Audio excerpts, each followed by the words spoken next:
मेरा सिंपल स्पष्ट कहना है, जो दार्जिलिंग का विषय है, तराई डूवर्स का विषय है, जी। ये कोई पॉलिटिकल विषय नहीं है, ये भारतीय जनता पार्टी का विषय नहीं है, ये टीएमसी का विषय नहीं है, ये राष्ट्र का विषय है। ऐसा 6 साल में कोई भी एक पार्लियामेंट्री सेशन नहीं है जिसके अंदर में स्थायी समाधान की बात मैंने नहीं रखी हो, जिसमें मैंने एसटी का मुद्दा नहीं उठाया, जिसमें मैंने विकास के डेवलपमेंट से रिलेटेड इश्यूज नहीं उठाए। ये दार्जिलिंग में 2 तरह के राजनीतिक दल है जी, 2 तरह के नेता है जी, 2 तरह के नेताओं की सोच है जी। एक नेता और एक पॉलिटिकल पार्टी वो है जो ये सोचती है जो भी होना होगा भविष्य में हो जाएगा। हाँ। जो भी करना है वो तो केंद्र को करना है, लेकिन तब तक स्टेट के साथ मिलकर काम करो। हाँ। जितना लूट सकते हो लूटो, आपका कहना, जितना भ्रष्टाचार कर सकते हो करो, जितना पैसा बना सकते हो बनाओ, और जनता के बीच जाओ, रिबन काटते रहो और नारियल फोड़ते रहो। उससे जो है लोकल कुछ इलेक्शन के अंदर में कुछ जगह पे जो है जनता का विश्वास बना रहेगा जी, और हमारी गाड़ी चलती रहेगी, हमारी पूंजी बढ़ती रहेगी। सिंपल सोचे जी।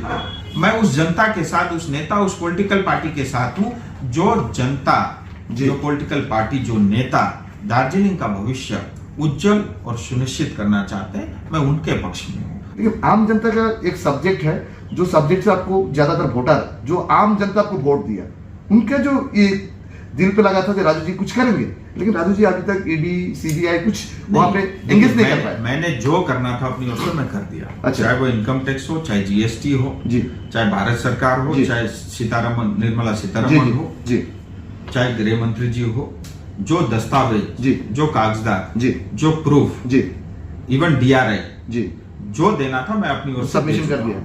बंगाल जो कल्चरल जो है कैपिटल होता था देश का, आज मतलब आत्मा खत्म हो चुकी है। क्राइम रेट देखिए, भ्रष्टाचार देखिए, नेताओं का बयानबाजी देखिए, और आज आए दिन जो बहन बेटियों के साथ जो उत्पीड़न हो रहा है वो देखिए। आज बंगाल को लेकर के पूरा देश चिंतित है।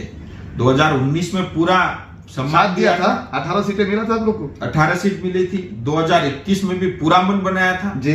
हमारी पार्टी की कमियों के कारण ही हम सरकार नहीं बना पाए, मैं ये भी मान रहा हूँ। बिकॉज आप नेशनल स्पोक पर्सन है, आपको ये मानना पड़ेगा ना। मैं मान रहा हूँ, मैं उस बात को स्वीकार कर रहा हूँ। हमारी कुछ कमियों के कारण हम 21 में सरकार नहीं बना पाए। मुझे लगता है कि 2026 इससे बड़ा जो है मौका देश के सामने कभी नहीं आएगा, और ये हमारी पार्टी के लिए भी एक बहुत बड़ा सुनहरा अवसर है। और मुझे लगता है हमको एक्स्ट्रा एफर्ट, मेहनत करके जो है सरकार बनानी चाहिए। मैंने कालिम्पोंग दार्जिलिंग में 6 के 6 भारतीय जनता पार्टी यानी माटीगारा, फांसी दवा 5 ऑलरेडी है। मैं वही बता रहा हूँ, बहुत थोड़े 1500-2000 वोटों से रह गया था, वहां भी कुछ हमारी कमियां रह गई। इस बार भी काम होगा। वो 6 के 6 जो है भारतीय जनता पार्टी की सीटें होंगी। बाढ़ में देखिए भारतीय जनता पार्टी का कार्यकर्ता कुछ भी नहीं है, ना उसके पास ठेका है, ना काम है, ना उसके पास पैसा है, ना उसको बैठक में मीटिंग में जाने के लिए पैसा मिलता है। उसके बावजूद भी जेब से पैसे डाल करके, समय निकाल करके,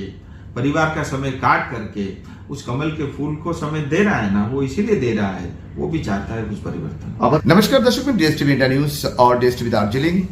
अभी 2 दिन पहले इंडिया में लौटा हमारा प्रतिनिधि, मैं विशेष करके जब ब्रिक्स समिट से दार्जिलिंग जाने से पहले ही, और हमारा जो सांसद है, युवा सांसद और जोशीला सांसद राजू जी का पास हम लोग को वक्त मिला। हम लोग काफी दिन से कोशिश कर रहा था राजू जी का साथ टाइम एडजस्ट करने के लिए। राजू जी भी बहुत एंगेज रहता है, और हमारा डीएसटीवी की तरफ से मैं भी बाहर का बाहर हूँ, जो आज उन्हें मौका दिया मुझे, और उनके भी वक्त का फुर्सत मिला। राजू जी नमस्कार। नमस्कार विमलदा। राजू सर, आपके पास एक सवाल है। आप एक तो युवा है, आप दार्जिलिंग के लिए जितना डेवलपमेंट प्रोजेक्ट काम कर चुके हैं, कर रहा है, इन फ्यूचर में आपका प्लानिंग है, तो देखिएगा एक चीज क्या है ना, अभी तक दार्जिलिंग में बहुत सारे सांसद मिला दार्जिलिंग को, लेकिन इतना डेवलपमेंट का प्रोजेक्ट का काम हर सांसद का प्रयास रहता है, लेकिन आपने ज्यादातर कामयाब रहा, ऐसे आदमी का महसूस है। आपका क्या कहना है? देखिए, हर सांसद, हर नेता ये जरूर प्रयास करता है कि उसके क्षेत्र में जो हो ज्यादा से ज्यादा विकास के और डेवलपमेंट के काम हो। और जहाँ तक दार्जिलिंग, तराई डूवर्स, सिलीगुड़ी का विषय है, आजादी के बाद जिस गति के साथ देश आगे बढ़ा, या 2014 से मोदी जी के नेतृत्व में जो डेवलपमेंट के कार्य देश भर में देख रहे हैं, मैं ऐसा मानता हूं कि आज़ादी के बाद थोड़ा दार्जिलिंग को जितना जो है ध्यान देना चाहिए था उतना नहीं दिया, या जो दार्जिलिंग को मिलना चाहिए था उतना नहीं मिला, मैं ऐसा मानता हूं। और 2014 के बाद वो गति दार्जिलिंग को मिली है। और जब से मैं सांसद बना हूं, मेरा भी प्रयास यही है कि ये जो गैप हो गया था जी 1947 से लेकर के 2018 तक का, ये गैप को जल्द से जल्द ब्रिज करूं। इसीलिए आप देख रहे हैं, चाहे वो एयरपोर्ट, बागडोगरा का एयरपोर्ट का टर्मिनल हो, चाहे रेलवे का काम हो, चाहे हाईवेज हो, चाहे प्रधानमंत्री ग्राम सड़क योजना हो, चाहे हर घर जल हो, या अमृत 2 का स्कीम हो, जो भी हो, और सिलीगुड़ी में सीवरेज ड्रेनेज से लेकर के पीने की पानी की व्यवस्था से लेकर के, और बालासन से आर्मी कैंट तक सड़क बन रही है 4 लेन की, जिसका करीब 50% से ज्यादा काम पूरा हो भी चुका है।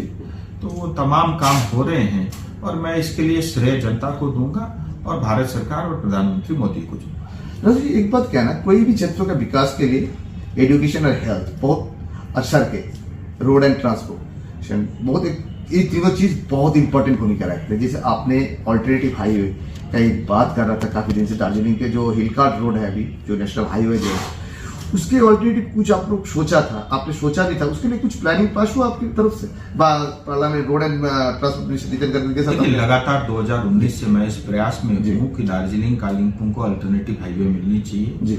और जहां तक दार्जिलिंग का विषय है, NH 55 जो अंग्रेज के समय बना, उसमें ट्रैफिक रोजाना 14,000 से ज्यादा गाड़ियों का मूवमेंट रहता है जी।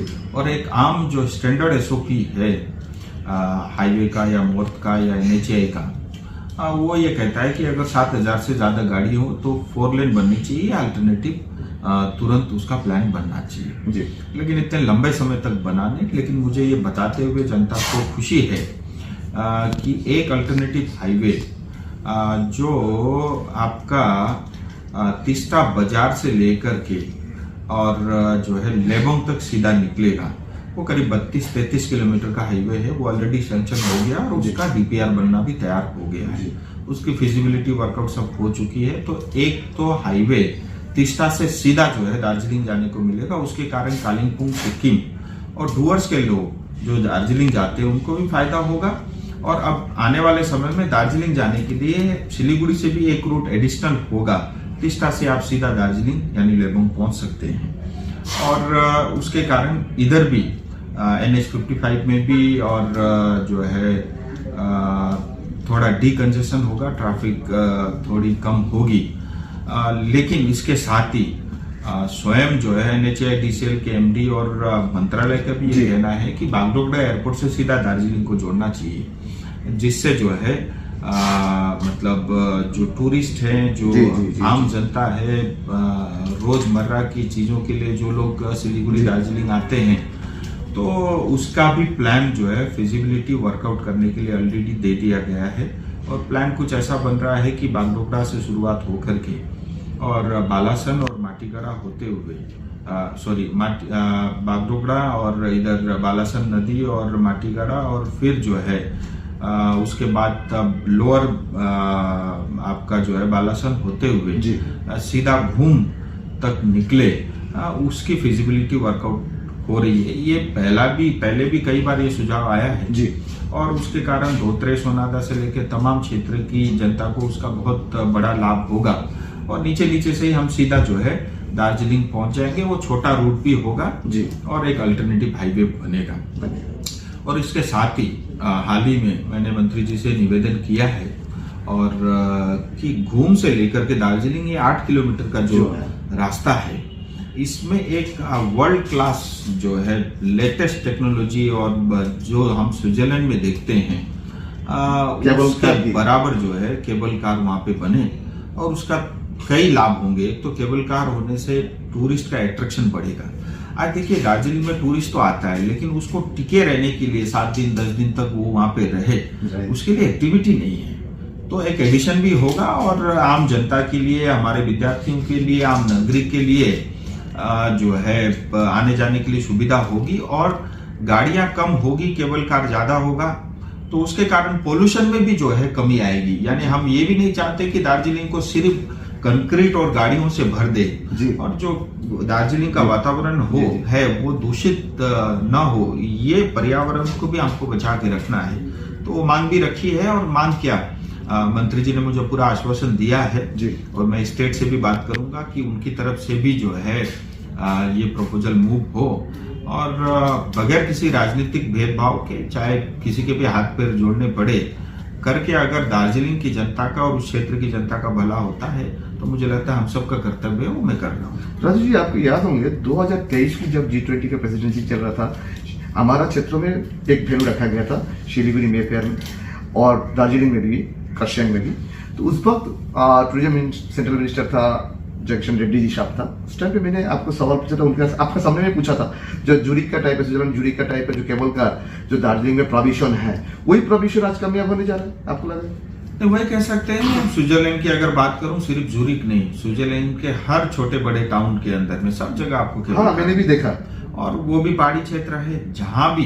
देखिए सिंपल सी बात है, हर जगह जरूरी नहीं है कि हम पेड़ काटे और बिल्कुल मतलब पहाड़ काट करके जो है सड़कें बनाएं, और उससे कम लागत में पर्यावरण को बचाते हुए जहाँ गाड़ी नहीं पहुंच सकती वहाँ केबल कार के माध्यम से भी हम आसानी से अपने ये योजना कब तक सफल हो सकते हैं? मुझे लगता है इसकी शुरुआत बहुत जल्दी होगी। मुझे लगता है कि अगले 6 महीने तक जो है इसका अलॉटमेंट का काम होगा, और मैं कोशिश करूंगा कि इसी कार्यकाल के अंदर में एक आपका जो है तीस्ता बाजार से लेकर के लेबुंग और बालासन वाला अल्टरनेटिव हाईवे और एक केबल कार, ये तीनों योजनाएं पूरी हो। योजनाएं तमाम है। आपने हेल्थ के बारे में बात की, जी। मुझे ये भी बताते हुए खुशी है कि हमने ये विषय रखा है और भारत सरकार की तरफ से प्रिंसिपल अप्रूवल है कि नॉर्थ बंगाल में एक नया जो है एम्स बनेगा। यानी अब जहाँ की आबादी ज्यादा है, जहाँ लोकसभा के सांसद ज्यादा हैं, 20 से ज्यादा है, वहां पे 2 एम्स भी बनने लग गए हैं। तो अब बंगाल में भी, एक साउथ बंगाल में है तो एक नॉर्थ बंगाल को भी एम्स मिलना चाहिए। मुझे लगता है उसके कारण जो है सिलीगुड़ी की जनता को बड़ा लाभ होगा। दार्जिलिंग, कालिम्पोंग, डुवर्स से लेकर के आसाम और नेपाल, बांग्लादेश तक के लोगों को उसका लाभ होगा। सिक्किम के लोगों को, सिक्किम की जनता को उसका लाभ होगा, क्योंकि आप देखिए वो एक ऐसा क्षेत्र है जहाँ बहुत क्षमताएं, पोटेंशियल है, उसके बावजूद भी हमें जो मिलना चाहिए था वो अधिकार हमको नहीं मिला। बिल्कुल। अब मेरा ये प्रयास है कि हमारा जो अधिकार है, हमारा जो राइट है, हमारा जो हक है, वो हमें मिलना चाहिए। और नॉर्थ बंगाल की जनता ये डिजर्व करती है कि एक अच्छा स्वास्थ्य की सुविधा हमारे क्षेत्र में हो। तो उसका भी बात चल रहा है, और तमाम और तरह की जो है आप देखेंगे आज जो सेबोक से लेकर के रंगपू तक रेल बन रहा है, ये गैंगटोक नाथुला तक जाएगा। उसी को कनेक्ट करते हुए कालिम्पोंग और बिजनबाड़ी की भी योजना चल रही है। नक्सलबाड़ी से मिरिक रेल से जोड़ने की योजनाएं चल रही है। और इतना ही नहीं, नया कोरोनेशन ब्रिज भी बनना तय है, ये ऑलरेडी सैंक्शन हो चुका है। वो तो चल रहा है। उसमें थोड़ा देरी इसलिए हुआ है क्योंकि नया कोरोनेशन ब्रिज पहले मॉर्थ बना रहा था, यानी रोड एंड ट्रांसपोर्ट मिनिस्ट्री, लेकिन उसको NHAI को सौंप दिया गया है। अब NHAI जो है रिंग रोड के साथ ही उसको बनाएगी, और रिंग रोड के अंदर में जहां पहले जो है रिंग रोड इधर आपका आ रहा था, जो गोरखपुर से सड़क आ रही थी, तो गोरखपुर वाली सड़क जो है पानी टंकी तक आ रही थी। तो अब उसको जो है सिलीगुड़ी रिंग रोड के साथ कनेक्ट करते हुए अब जो गोरखपुर का हाईवे वो सीधा सेवक बाजार तक आएगी। तो वो 6 लेन का नया जो है फुल्ली जो है नई रोड बनेगी। तो आप देखेंगे गोरखपुर से सिलीगुड़ी को जोड़ा जाएगा, सिलीगुड़ी के चारों तरफ जो है रिंग रोड बनेगा, और नया कोरोनेशन ब्रिज बनेगा। और आज बालासन से सेबोक आर्मी कैंट तक रोड बन रहा है। अब सेबोक आर्मी कैंट से बागपुल तक 14 किलोमीटर की एलिवेटेड रोड बनेगी, जिसमें करीब 7 किलोमीटर तो फुल्ली एलिवेटेड रहेगा। जी। तो ये तमाम योजनाएं हैं, और मुझे पूरा विश्वास है मोदी जी के नेतृत्व में ये सब काम सफल होंगे। एक सांसद के नाते हमारा काम है अपनी क्षेत्र की जनता की अपेक्षाओं के ऊपर खड़े उतरने के लिए बार बार उनकी आवाज बनना, वो प्रयास मुझे करना चाहिए, और वो मैं कर भी रहा हूँ। राजू जी, आपको याद होंगे आपने जब पहले बार पार्लियामेंट में था 2009 2019 में, तब से मैंने लास्ट ईयर तक जो इंटरव्यू किया था उस वक्त तक मैंने आपको एम्स के लिए पेशर कर रहा था। एज ए मीडिया पर्सन आपके ऊपर दबाव डालते थे, लेकिन आज जाके उस क्षेत्रों का, नॉर्थ बंगाल क्षेत्र का आदमी को उम्मीद की रोशनी दिखाई पड़ रहा है। तो ये उम्मीद लगभग जैसे प्रियरंजन दास मुंशी ने रायगंज के लिए एम्स लेके आया था, लेकिन बंगाल गवर्नमेंट ने वो कल्याणी में शिफ्ट करवा दिया। क्यों? कलकत्ता में इतना ज्यादा प्रोविजन होते थे, सस्ते सुविधाएं, तब भी यहाँ से वहां लेके गया। लेकिन आप लगता है इस सेशन में आप कामयाब बनेंगे? देखिए, मुझे लगता है जरूर जो है, और इसकी घोषणा भारत सरकार ने करनी होती है, कैबिनेट जी जी, मैं वही बता रहा हूँ, वो भारत सरकार ही करेगी जी। लेकिन मैं ये कहता हूं कि इसका क्रेडिट हमको भारत सरकार को देना चाहिए, मोदी जी को देना चाहिए, स्वास्थ्य मंत्री को देना चाहिए, और विशेष करके गृह मंत्री जी को देना चाहिए, जो बंगाल के विषय में हमेशा जो है मतलब एक्टिव रहते हैं। और हमारे सभी सांसद, विधायक, सबका प्रयास है, क्योंकि किसी एक व्यक्ति के कारण कुछ भी नहीं होता, ये सामूहिक प्रयास से ये सब काम होते हैं। और जो भी नॉर्थ बंगाल में एम्स बनेगा, नॉर्थ बंगाल की तमाम जो है 3 करोड़ जनता के लिए होगा। सर देखिए, आप जब सांसद होता तो वहां पे पॉलिटिकल सवाल आएंगे, डेवलपमेंट के सवाल का साथ साथ। देखिए, भारतीय जनता पार्टी अभी केंद्र सरकार में है, उनकी सरकार चल रहा है। 2 तरह की बात हम कर सकते हैं, गवर्नमेंट ऑफ इंडिया और भारतीय जनता पार्टी, ये दोनों में बहुत फर्क है। आपको भी मालूम है, आप उस सरकार से एक रिप्रेजेंटेटिव हो, मतलब सांसद बन के पार्लियामेंट में, और पार्टी का एक आप कर्मी भी है। तो आपको लगता नहीं भारतीय जनता पार्टी दार्जिलिंग इशू लेके उतना सीरियस है? नहीं, बिल्कुल सीरियस है। इसीलिए आप देख रहे होंगे कई सारे लोग मुझे सुझाव देते हैं जी कि प्राइवेट मेंबर बिल लेके आना चाहिए। मेरा सबको ये कहना रहता है कि प्राइवेट मेंबर बिल मैं ला सकता हूँ जी, लेकिन प्राइवेट मेंबर बिल मैं तब लेकर के आऊंगा जब सरकार ये कह दे जी, या पार्टी ये कह दे जी, कि हम राजनीतिक समाधान दार्जिलिंग तराई डूवर्स का नहीं करेंगे, मैं उस दिन लेके आऊंगा। लेकिन जब सरकार प्रयासरत है, खुद ही सरकार जो है उसको करने के लिए चेष्टा कर रही है, तो मुझे लगता है उस समय में प्राइवेट मेंबर बिल ला करके मुझे लगता नहीं कोई लाभ होगा। और दूसरा कारण लगातार जो है इसके लेकर के बैठकें हुई है। कल भी मेरी गृह मंत्री जी से बात हुई है, आने वाले समय में 1-2 दिन के अंदर में मैं गृह मंत्री जी से फिर मिल रहा हूँ, और लगातार मैं इस चीज को पुश कर रहा हूँ कि जल्द से जल्द जो है इसका समाधान हो। और ठीक है, समय लग रहा है, लेकिन ऐसा नहीं कि समय लग रहा है तो हमें उस बात की चिंता नहीं है या हम प्रयास नहीं कर रहे हैं। और हमारे हाथ में होता तो अब तक तो पता नहीं कितने बार डिक्लेयर हो चुका होता है। इसमें तमाम चीजें देखनी होती है, स्टेट है, वहाँ के लोग हैं, अन्य लोग हैं, कुछ उसके पक्ष में है, कुछ विरोध में है, मतलब सरकार के अंदर में कई तरह के जो है लोगों के अपने अपने भावनाएं हैं। तो ये तमाम चीजों को देख करके करना होता है, क्योंकि ये बड़ा विषय है और समय लगता है। हमारे कुछ लोग बहुत इस बात को लेकर के रहते हैं कि बहुत समय लगा है, और मैं इस बात को मैं भी मानता हूं कि समय लगा है, लेकिन हमको धैर्य नहीं खोना चाहिए, क्योंकि ऐसे समय में, ऐसे विषयों में समय लगते हैं, लेकिन जो उसका फल होता है वो सुखदायी भी होता है। जी, एक बात क्या ना, देखिए पॉलिटिकल पीपीएस जो है ना, परमानेंट पॉलिटिकल सोल्यूशन, जो बारे में बात हुआ, वो दार्जिलिंग का आदमी आपकी ऊपर में भरोसा रखा था, तो आपका भारतीय जनता पार्टी के ऊपर में भरोसा रखा था। लेकिन इस वक्त दार्जिलिंग का कुछ परसेंटेज पीपल का अंदर में जो उन लोग का कहना है, राजू जी ने हमें झूठा अदा किया था, वो झूठा अदा निभा नहीं पा रहा है। पीपीएस अभी इस वक्त दार्जिलिंग के संसद का कोई सब्जेक्ट नहीं लग रहा है बोल के उनका कहना है। देखिए, हर इंसान आपका सपोर्ट करेंगे, ये कोई बात नहीं है, लेकिन उसके अंदर में कुछ परसेप्शन पीपुल्स होते हैं, जो एलिट पीपुल्स होते हैं, एडुकेटेड पीपुल्स होते हैं, एजुकेशन स्ट्रक्चर पीपल होते हैं, उनका भी अंदर में ये आवाज उठने लगा आजकल। तो ये चीज में आप किस तरीके से नजरअंदाज कर रहे हैं?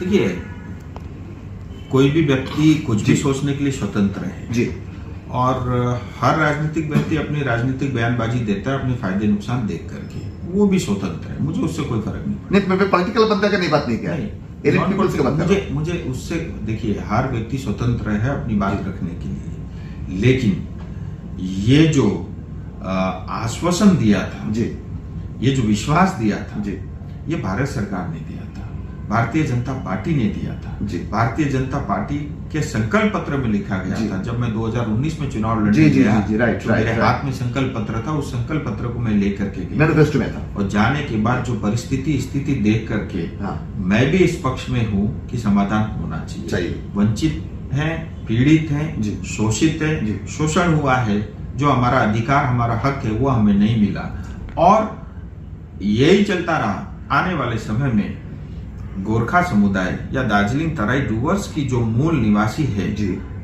वो जो है उनको ढूंढते नहीं मिलेगा। जिस तरह से आज पश्चिम बंगाल के अंदर में जी, आए जी। दिन जो डेमोग्राफी बहुत तेजी के साथ जी। चेंज हो रही है, स्थिति बहुत अच्छी नहीं है और यही हालात रहे और केंद्र सरकार उचित कदम नहीं उठाएगी तो फिर आप एक दिन गोरखाओं को ढूंढते रहोगे, राजवंशी आदिवासी को उस क्षेत्र में ढूंढते रहोगे, टोटो मिलेगा ही नहीं। तो ये स्थिति कदापि भी ठीक नहीं है और उससे सिर्फ गोरखाओं को और इन सबको नुकसान होगा ऐसा नहीं है, देश को भी नुकसान होगा। जिस चिकन क्षेत्र के अंदर में आए दिन लोगों के जो है कितने तरह के प्रयास रहते हैं, नकारात्मक प्रयास रहते हैं, उस क्षेत्र को भी तो ताकत देनी। उस क्षेत्र अगर चिकन नेक को ताकत देना है तो गोरखाओं को ताकतवर बनाना पड़ेगा। उस क्षेत्र में रहने वाली जनता, राजवंशी, आदिवासी, टोटो, मेचे, कोच, उनको ताकत देना पड़ेगा। वहां रहने वाले बंगाली, हिंदी भाषी जो मूल निवासी है उनको ताकत देनी पड़ेगी। वो स्थायी समाधान में उनका ताकत होगा, उनकी मजबूती होगी। उस क्षेत्र को हम चट्टान की तरह मजबूत करेंगे। उस तमाम चीजें स्थायी समाधान। राजू जी देखिएगा, हिंदुस्तान की पॉलिटिकल का इतिहास बोलते हैं, जो केंद्र में जो रहता है स्टेट विरोध करता है, जो डबल इंजन का सरकार ना हो आप लोग का कहना से। जैसे बंगाल में बीजेपी के ऊपर में आरोप लगाते हैं टीएमसी, आप लोग बंगाल में अपोजिशन पार्टी, आप लोग स्टेट गवर्नमेंट के ऊपर में आरोप लगाते हैं।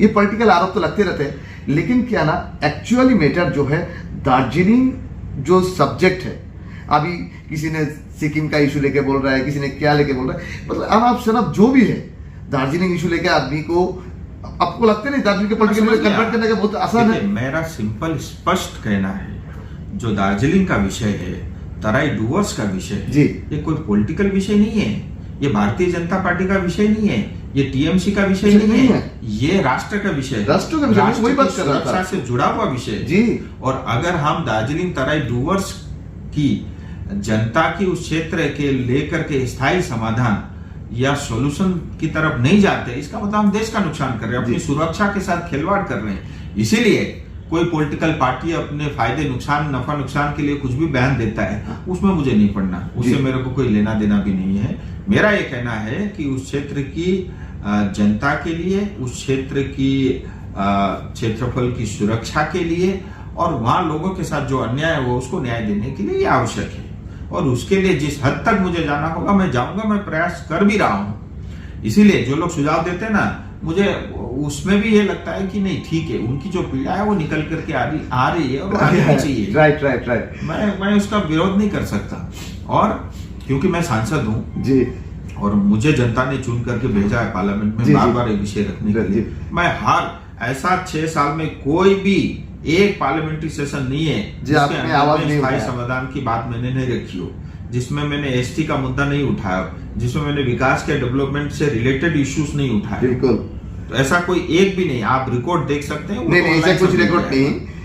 तो मतलब बहुत सिंसियरली मैं बहुत जो है स्पष्ट तरीके से मैंने अपनी जनता का विषय रखा है। जी नहीं, आपने तो बहुत चालाकी से बहुत क्लेवरी का बात कहा जो हर सेशन में रखा, लेकिन आप सेशन में रखते हैं लेकिन उस जगह पे आप सक्सेस नहीं हो रहा है।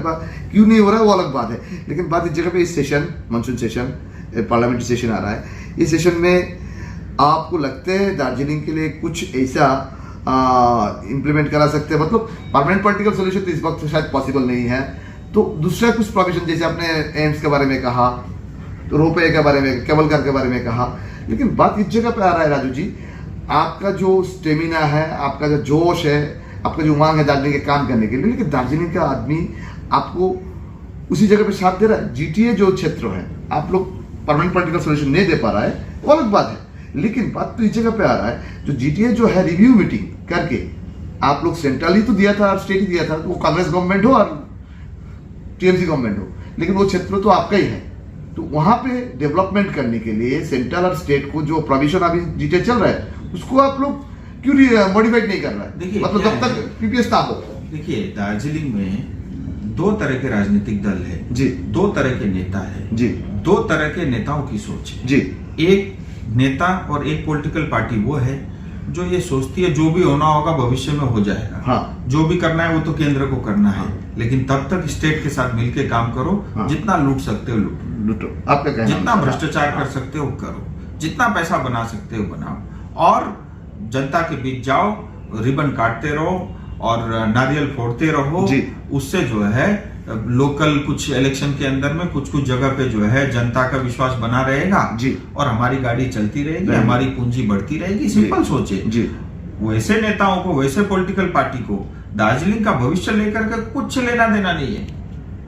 वो अपना ही सोच रहा है, अपने परिवार का ही सोच रहा है, उससे ज्यादा उसकी सोच है ही नहीं। दूसरे कुछ नेता, कुछ पॉलिटिकल पार्टी, कुछ लोग और जनता, ज्यादातर जनता जी, वो इस मत का है जी, कि जो है जिसने भी हमारा नुकसान किया है हम इसको विरोध में हैं। पश्चिम बंगाल की सरकार, चाहे आज टीएमसी हो चाहे पहले जो है सीपीएम थी, उसने दार्जिलिंग तराई डूवर्स की जनता का, उस क्षेत्र की जनता का नुकसान किया है। वो कभी भी उस पक्ष में नहीं है और वो इस आस में है कि केंद्र सरकार कुछ करेगी, केंद्र सरकार कुछ करे, ये अपेक्षा, ये आस लगा करके बैठी हुई है। और मैं उस जनता के साथ, उस नेता, उस पॉलिटिकल पार्टी के साथ हूं जो जनता, जो पॉलिटिकल पार्टी, जो नेता दार्जिलिंग का भविष्य उज्जवल और सुनिश्चित करना चाहते हैं, मैं उनके पक्ष में हूं और उनके पक्ष की ओर से मैं वेटिंग करता हूं। देखिए, साधारण आम जनता के सवाल ये है, आप बोलते हैं दार्जिलिंग पहाड़ में करप्शन हो रहा है, घोटाला हो रहा है, बहुत बड़ा मात्रा में हो रहा है। तो बड़ा मात्रा में घोटाला हो रहा है तो आप काफी बार बोल चुके हैं ईडी सीबीआई को आप वहां पे एंगेज करेंगे इसको जजमेंट के लिए। बीच में आपने कुछ टीम भी भेजा था, तो अभी तो नहीं हो। वो पॉलिटिकल लीडर का बात छोड़ दीजिए, पॉलिटिकल आम जनता तो अब पॉलिटिकल लीडर को पॉलिटिकल अपना फायदा देखते हैं। आपने थोड़ा देर पहले बोला जो उनले कमा रहा है, क्या कर रहा है, वो आपका एलिगेशन जो भी हो, लेकिन आम जनता का एक सब्जेक्ट है, जो सब्जेक्ट से आपको ज्यादातर वोटर, जो आम जनता को वोट दिया, उनका जो ये दिल पे लगा था कि राजू जी कुछ करेंगे, लेकिन राजू जी अभी तक ईडी सीबीआई कुछ वहां पे एंगेज नहीं कर पाए। मैंने जो करना था अपनी ओर से मैं कर दिया। अच्छा। चाहे वो इनकम टैक्स हो, चाहे जीएसटी हो जी, चाहे भारत सरकार हो, जी, चाहे निर्मला जी, सीतारमन जी, हो, जी, चाहे गृह मंत्री जी हो, जो दस्तावेज, जी, जो कागजात, जी, जो प्रूफ, जी, इवन डीआरआई, जी, जो देना था मैं अपनी ओर से सबमिशन दे कर चुका दिया। हूं। और कम से कम 50 नेता से लेकर ठेकेदारों का नाम दिया हूं। जी, ये उन लोगों के नाम है जिनके खाते में, जिनके बैलेंस शीट के अंदर में जब वो रिटर्न भरते हैं, जी। 20 लाख 22 लाख रुपए से ज्यादा जो है उनका रिटर्न नहीं आता है इनकम। लेकिन काम करोड़ों रुपए के जो है उनके पास जायदाद है, करोड़ों रुपए की उनकी जमीन है, करोड़ों रुपए का उनका इन्वेस्टमेंट है, करोड़ों करोड़ों के उनके होटल बन रहे हैं, करोड़ों रुपए के अस्पताल खरीदते हैं, करोड़ों रुपए के ठेके लेते हैं। ये और जनता का मैं सीधा ये कहूंगा, जी, जी, जी, कोई 8% लेता है, जी, कोई 10% लेता है, ऑफिस वाले 2% लेता है, सभासद कुछ और लेता है। तो ये जो परसेंटेज बढ़ता है, ये मान के चलिए मोटा मोटा जो केंद्र सरकार या राज्य सरकार की योजना है उसका 50% जनता तक पहुंचता है, 50% भ्रष्टाचार का बेट चढ़ जाता है। देखिए, सवाल सच्चाई सवाल अंतिम में आ रहा है, 2026 चुनाव आ रहा है, और जो है ये सच्चाई है। और जिस तरह से आज लूटा जा रहा है, जी, जी, जी, जी, ठीक है, आज स्टेट में सरकार होती, जी, मैं अपने लेवल पे निपटा जी, जी, जी, जी, तो हमारी भी कुछ मजबूरी है क्योंकि पुलिस प्रशासन हमारे हाथ में नहीं है। लेकिन जी, जो भी आज ये कर रहा है जी, वो बचेगा तो नहीं, उसको तो ब्याज समेत लौटाना पड़ेगा। और जो है मतलब सूद समेत और उसको लौटाना पड़ेगा। मतलब ये बोल सकता हूँ मैं, आपने इतना दिन तक ईडी सीबीआई का जैसे बात कर, ये बात भी वैसे लगेगा? नहीं, उसको जाना ही, उसको देना ही पड़ेगा, वो लेके जा ही नहीं सकता। और किसने दिया है ये प्रूफ भी है, किसने लिया है ये प्रूफ भी है। अच्छा, और पैसा कहाँ जाता है, all evidence, why not use the exchange? सब कुछ कौन से गाड़ी में आता है, मैं WB कौन सा 74 क्या बोलना है, मैं सब बोल सकता हूँ। अच्छा, अच्छा, अच्छा, अच्छा। और ये ट्रांजैक्शन कहाँ होती है, बैठकें कहाँ होती है, मीटिंग कहाँ होती है, ये जनता को भी पता है। और मैंने बहुत सारे डिपार्टमेंट को भी कहा है, मुझे लगता है कुछ इंस्पेक्शन और जांच उसमें भी चल रही है। लेकिन जब भी ये डिपार्टमेंट जांच एजेंसियां जाती है, वो उनको भी 6-8 महीने लगते हैं, फुल प्रूफ के साथ जाते हैं, और जब जाते हैं वो खाली हाथ नहीं लौटते। अच्छा राजू जी, देखिए 2026 में बंगाल के चुनाव है, विधानसभा चुनाव आ रहा है। एक फ्यूचरिंग बोले तो लास्ट टाइम में आप लोग को 21 में 77 सीट मिला था। इस बार आपको नॉर्थ बंगाल का रिजल्ट और दार्जिलिंग का रिजल्ट और ओवरऑल बंगाल का रिजल्ट आप लोग को पार्टी का क्या हो सकता है, आपको क्या उम्मीदें लग रहा है? देखिए, पहली बात तो टीएमसी जी दोबारा जी जो है एक बार और चुन करके आए। नहीं, ये तो इस बार आएगा तो चौथा बार आएगा। हाँ, वही मतलब चौथी बार चुन करके ममता बनर्जी मुख्यमंत्री बने जी, ये तो मुझे दूर दूर तक कहीं नहीं लगता, क्योंकि 3 टर्म आपकी सरकार रही, 15 साल आपकी सरकार रही। लॉ एंड ऑर्डर आपको पता है, घुसपैठियां कितने आ रहे हैं आपको पता है, युवा बेरोजगार है, महिला सुरक्षित नहीं है। बंगाल जो कल्चरल जो है कैपिटल होता था देश का, आज मतलब आत्मा खत्म हो चुकी है कल्चर की। और आज जिस तरह से एक समय बिहार को बीमारू राज्य कहते थे, मध्य प्रदेश को बीमारू राज्य कहते थे, आज बंगाल बना हुआ है। क्राइम रेट देखिए, भ्रष्टाचार देखिए, नेताओं का बयानबाजी देखिए, और आज आए दिन जो बहन बेटियों के साथ जो उत्पीड़न हो रहा है वो देखिए। आज बंगाल को लेकर के पूरा देश चिंतित है, और इसके बावजूद भी अगर हम ममता बनर्जी और टीएमसी को ही वोट देते हैं तो भाई मुझे तो कुछ नहीं कहना। नहीं, बंगाल की जनता का कहना यह है, लेकिन उतना ही सच ये भी है कि हमारी भी कुछ कमियां थी। 2021 में ही जनता ने मन बना लिया था जी। 2019 में पूरा सम्मान दिया था, 18 सीटें मिला था आप लोग को, 18 सीट मिली थी। 2021 में भी पूरा मन बनाया था जी। हमारी पार्टी की कमियों के कारण ही हम सरकार नहीं बना पाए, मैं ये भी मान रहा हूँ। बिकॉज आप नेशनल स्पोक पर्सन है, आपको ये मानना पड़ेगा ना। मैं मान रहा हूँ, मैं उस बात को स्वीकार कर रहा हूँ। हमारी कुछ कमियों के कारण हम 21 में सरकार नहीं बना पाए थे। हाँ। अगर उस कमियों को हम दूर करें, जिसका प्रयास भी चल रहा है, जनता तैयार है भारतीय जनता पार्टी और मोदी जी की सरकार बनाने। 21, 22, 23, 24, 25 ये 5 साल में आपको लगता है कि आप लोग को कमियां दूर कर पाया भारतीय जनता पार्टी ने? देखिए, मैं सर्वे सर्वा तो हूं नहीं, मैं तो एक साधारण सांसद हूं। नहीं, आप सांसद नहीं, आप नेशनल स्पोक पर्सन भी है। मैं मेरा जो काम है, मेरा जो सुझाव देने का बनता है, मैं अपना सुझाव देता हूं, और मैं अपने क्षेत्र पे ज्यादा फोकस करता हूं। जिसका जो दायित्व है उसको वही करना चाहिए, मेरा ऐसा मानना है। ये मैनेजमेंट की थ्योरी भी यही कहती है। और जो है तमाम लोग हमारे अधिकारी लगे हुए हैं और रात दिन एक करके मेहनत कर रहे हैं। हमारा एक एक कार्यकर्ता जो लाठी खाकर, झेल खा करके लोगों ने अपनी जान गुमाई है, उसके बावजूद भी भारतीय जनता पार्टी का झंडा लेकर के अकेले गांव में खड़ा हुआ है उस टीएमसी के विरुद्ध में।